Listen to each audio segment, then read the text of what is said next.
Eleanor Vance, a woman with eyes that mirrored the storm clouds perpetually brewing above her heart, arrived in Grimhaven on a day as bleak as her spirit. The wind howled a mournful song through the skeletal branches of the dead trees that lined the road, and a thick fog clung to the ramshackle houses like a shroud. Her destination, perched precariously on the edge of town, was a chilling embodiment of Grimhaven itself, Blackwood Orphanage. Blackwood loomed, a skeletal silhouette against the bruised sky. Its windows, vacant eyes staring out at the world, were boarded shut with weathered planks. The paint, once a cheerful yellow, now peeled in grotesque flakes, revealing the rotting wood beneath. A rusty swing set stood frozen in time, the chains groaning in the wind like tortured souls. Eleanor felt a shiver crawl up her spine, a prickling sensation that wasn't entirely due to the biting wind. She was here for a story, a morbid one that promised to reinvigorate a career teetering on the edge of oblivion. Years ago, a fire had ripped through Blackwood, claiming the lives of the children and the director, Mr. Blackwood. The fire, however, was shrouded in mystery. The townsfolk whispered of screams in the night, of shadowy figures flitting through the flames, of retribution for past sins. Eleanor, drawn to the darkness like a moth to a flame, intended to separate fact from fiction. With a deep breath, she pushed open the creaking gate, the rusty hinges groaning like a tormented creature. The air inside the orphanage was thick with the smell of decay and forgotten dreams. Dust motes danced in the pale slivers of light that pierced through the boarded windows. A rocking chair swayed back and forth on its own, its rhythmic creak a chilling melody. Eleanor ignored the prickling of her skin and the unease that gnawed at her gut. She was a journalist, a hunter of truth, and she wouldn't be deterred by a few spooky whispers. As she delved deeper, the air grew colder, a tangible presence wrapping around her like a spectral hand. The whispers began then, faint at first, like the rustling of unseen leaves. They spoke of cruelty, of fear, of a life stolen before it could truly begin. Eleanor, a woman haunted by the ghost of a lost child herself, felt a surge of empathy pierce through her cynicism. She began to see faces in the peeling wallpaper, children with hollow eyes and skeletal forms, their spectral forms shimmering like heat waves in the oppressive atmosphere. Fear gnawed at the edges of her bravado, but a flicker of determination burned brighter. She wouldn't abandon this story, not when these children needed their voices heard. Her investigation led her to a hidden room behind a boarded-up fireplace. Inside, she found dusty ledgers meticulously recording the corrections the children received for their transgressions. The punishments were barbaric, a chilling testament to Mr. Blackwood's sadistic cruelty. But there was more: cryptic references to experiments, strange symbols scrawled across the margins, and a final, chilling note: the ritual is complete. The gateway is open. Terror coiled in Eleanor's stomach like a venomous snake. The whispers solidified into terrified screams, echoing through the halls. The spectral children, their faces contorted in an eternal scream, lashed out at her, their touch like icy fingers. She stumbled back, the weight of their despair threatening to consume her.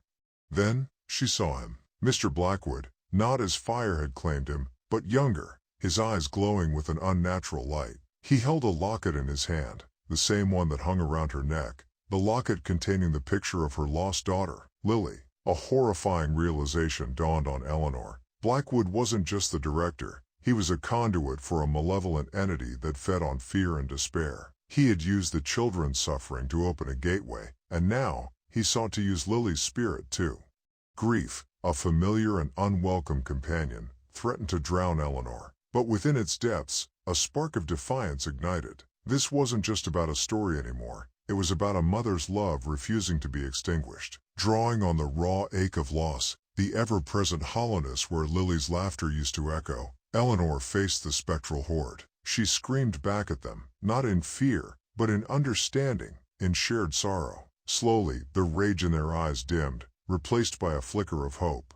With a surge of maternal love, a primal force that transcended fear, Eleanor reached for the spectral image of Lily in her locket. A blinding light erupted, forcing Mr. Blackwood back, the gateway behind him flickering ominously. The children, bathed in the light, began to fade, a sense of peace settling upon their faces as they were finally released. The locket grew warm in her hand, the comforting warmth a tangible tether to her lost daughter. Mr. Blackwood, his eyes filled with a desperate fury, lunged at her. But the light, fueled by Eleanor's love, pushed him back with an invisible force. The air crackled with raw energy, the smell of ozone sharp in the air.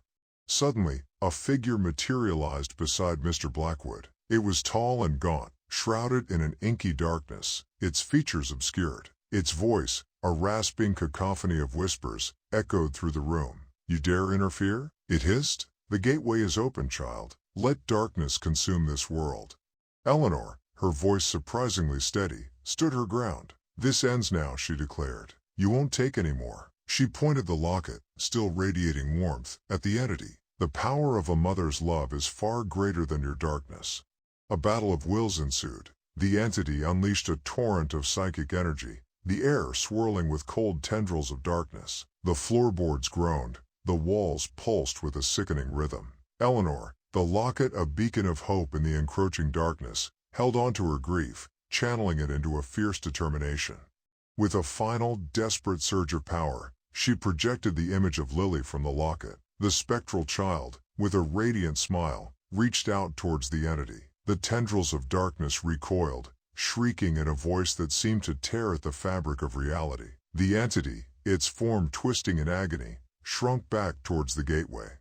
Mr. Blackwood, his eyes filled with a chilling betrayal as the entity abandoned him, lunged for Eleanor. But he was too late. The gateway, starved of its sustenance of fear and despair, imploded in a flash of blinding white light. A shockwave ripped through the room, throwing Mr. Blackwood back into the inferno he had created. Blackwood Orphanage erupted in flames, the pyre cleansing the grounds of its dark past.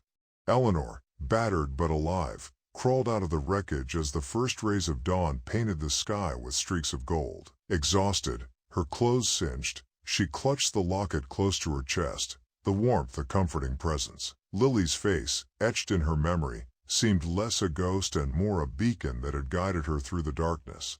News of the fire spread like wildfire. The townspeople, initially skeptical of Eleanor's investigation, were left speechless. Her account of the orphanage's sinister past, backed by the ledgers she had managed to salvage from the flames, forced them to confront their own complicity. They had chosen to turn a blind eye to the whispers, their silence a form of consent.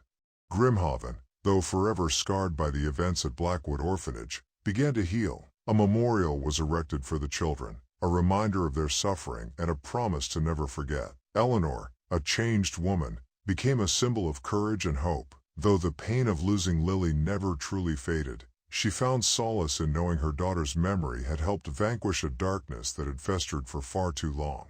However, the shadows never truly vanish. At night, under a full moon, if you listen closely, you might hear a faint whisper on the wind, a child's voice filled with a newfound peace, a simple word carried on the breeze. "Thank you." It was a reminder that while the darkness may be pushed back, the echoes of past suffering linger, a constant vigilance against the potential for such horrors to return. The story of Blackwood Orphanage served as a chilling warning, a testament to the power of love and the importance of listening, not just to the living, but to the whispers of the past.